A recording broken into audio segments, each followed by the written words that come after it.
राधे राधे भक्तजनों, आज आप सुनेंगे सोमवती अमावस्या व्रत कथा। अमावस्या व्रत कथा।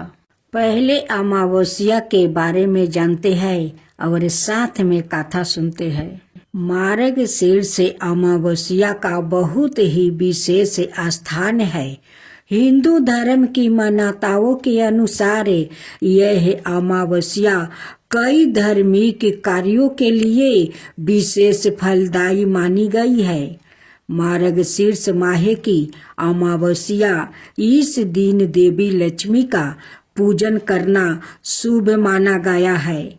मार्गशीर्ष अमावस्या के दिन पितरों के कार्य विशेष रूप से किए जाते हैं और यह दिन पूर्वजों के पूजन का दिन माना गया है।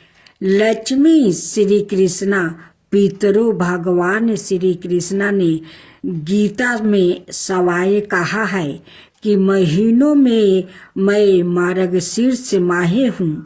मार्गशीर्ष माह के संदर्भ में कहा गया है कि इस माह का संबंध मृगशिरा नक्षत्र से होता है। अमावस्या को एक अनाय अमावस्या से भी जाना जाता है। यह अमावस्या में पड़ती है। इस अमावस्या का महत्व कार्तिक अमावस्या के कम नहीं है, जिस पर बहुत समय पहले एक ब्राह्मण रहता था जिसका बहुत ही खुशहाल परिवार था। ब्राह्मण की एक सुंदर कन्या थी।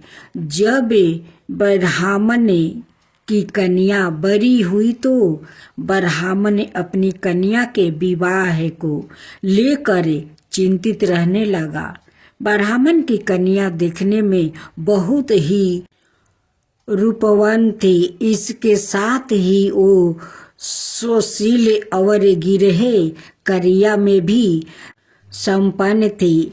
इन सभी गुणों के होने के बावजूद भी ब्राह्मण की कन्या के विवाह का योग नहीं बन रहा था। एक बार ब्राह्मण के घर में एक साधु महाराज पधारे। ब्राह्मण की कन्या ने साधु की बहुत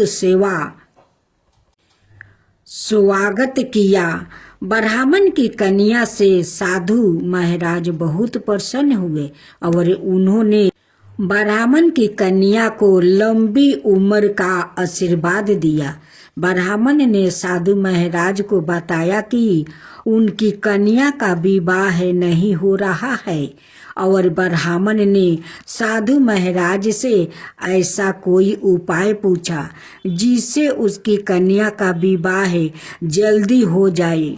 तब साधु महाराज ने विचार करके ब्राह्मणों को बताया कि बहुत दूर एक गांव में एक औरत रहती है जिसका नाम सोना है और वो औरत धोबिन है। साधु महाराज ने बताया कि सोना धोबिन एक बहुत ही पतिव्रता स्त्री है। अगर तुम अपनी कन्या का विवाह जल्दी करना चाहते हो तो अपनी बेटी को उसकी सेवा के लिए उसके पास भेजो। जब वो औरत तुम्हारी कन्या को अपनी मांग का सिंदूर लगाएगी तो तुम्हारी बेटी का विवाह जल्द हो जाएगा। साधु महाराज की आज्ञा मानकर ब्राह्मण ने अपनी कन्या को दूसरे गांव सोना धोबिन के पास भेज दिया। धोबिन अपने घर में अपने बेटे और बहू के साथ रहती थी। ब्राह्मणी की बेटी सुबह जल्दी सोकर उठ जाती है और सोना धोबिन के घर के सारे काम कर लेती है। तो 3 दिनों तक सब कुछ ठीक चल रहा था।